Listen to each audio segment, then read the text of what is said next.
Good morning, 1590 WAKR. With us live right now is our good friend Dr. Joe Congeni, Sports Medicine Center at Akron Children's Hospital. And Dr. Joe, what do you have for us on your plate today? Well, Ray, gosh, I missed you guys last week, and obviously one of the things last week, the situation at Kent State, and looking at it from a negative side. I know there's a lot of other things that that are major problems with young people, like the issue with drugs and gun violence and everything. But when we have a kid in sports who's healthy and one day and gone the next, it's always cause for a lot of concern. So early in the year, already looking at some heat illness and things.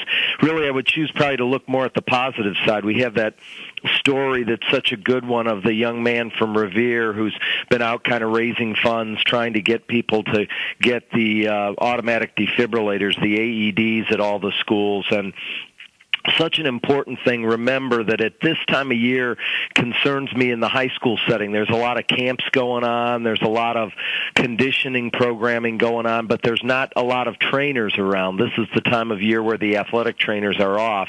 And so I'm concerned in the youth setting where there's never any trainers around, or in the high school setting where there's not trainers around. If ever in doubt of a case of the significance of a heat illness or a heart problem, this is not the time to sit around and try to figure it out or things like that. I would just really encourage people, if you're not sure, activate the emergency medical system. Call 911 immediately, and then you can talk about sorting it out later. This time of year, we meet with the paramedics, and we have such a great group in Northeast Ohio and the greater Akron area.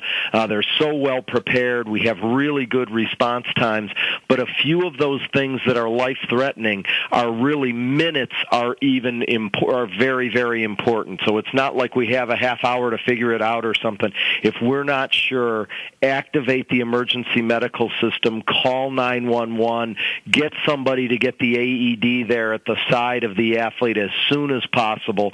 And if there is a trainer around, get the trainer there as well. Get the trained personnel that are there to be able to respond to these things.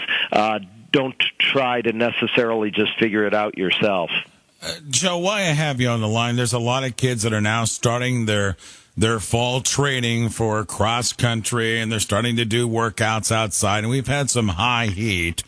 Just for parents, grandparents, and guardians and such, when these youngsters come in from a long run or a long workout, what are some warning signs that maybe they overdid it that day? The biggest thing is the acclimatization, and that's where the prevention comes in. And to do that, the first step of that is to build up gradually. Like anything else that you do in a program, exercising in the heat takes a gradual build-up. You don't go out and do too much too quickly, and people are really, what happens is they really start to push too soon or too hard. We know in the weight training room everybody's trying to push the envelope of being in the best shape and being the strongest they can be, being the fastest they can be. But June is a month to start really gradually, and so any type of program you're going to be doing and exercising in the heat is part of that. Do it very gradually. If you ultimately are looking at 2-hour workouts, start with 15 minutes to a half hour, and really start slow and build yourself up and do it gradually. That's why there are the rules in the state of Ohio of nowadays it's over 10 days is the training, but that happens more in August, and there's a lot of kids training in June and July, and so I just have a lot of concern that kids build up gradually, and make sure to ask questions of your strength coaches or your coaches that are in charge of getting kids in shape and conditioning at your school about how to have a reasonable program if you're doing it on your own rather than with the team. And staying hydrated is such a big thing, and that doesn't mean the energy drinks. It means water, and the sports drinks are the best way to get that fuel back in you. And that's so important when these kids are out there working out and busting their tails. Joe, you know as well as I do, staying hydrated is a really big key, and it fends off a lot of other problems. Yeah, so drinking before, drinking during, and drinking after. And so kind of the preliminary thing that starts out probably with the dehydration is some muscle cramping that may come first. And then kind of we move into that heat exhaustion area where, kids will really now be feeling that feeling some of the cramping. They're feeling when they get into headache, lightheaded, issues like that. That's the danger zone, and we need to rapidly cool those people so they don't go that next step into heat stroke. And so getting them into a cool, air-conditioned place, icing them down if you're out in the field.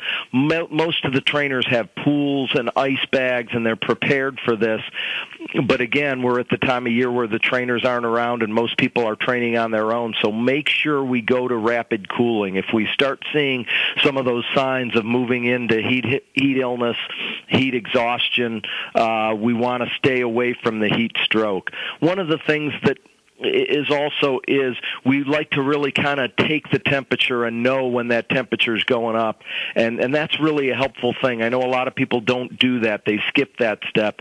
It's really important for us medically, for the medical personnel, to keep a close eye on the vital signs and the core temperature. And when that starts going up, that's when we start thinking about, hey, we might need to activate the emergency medical system. We might need to call 911. We need to rapidly cool these people. There's, time is not necessarily on our side right now. We have to move pretty quickly through that, and I just want everybody to really be aware of that during this season of the year. Great stuff, Joe. Thanks for making time for us. Good to have you back, my friend, and we'll catch up with you next week. Thanks, Ray. We'll see you next week. You got it. Dr. Joe Congeni, Sports Medicine Center, Akron Children's Hospital, joining us live this morning.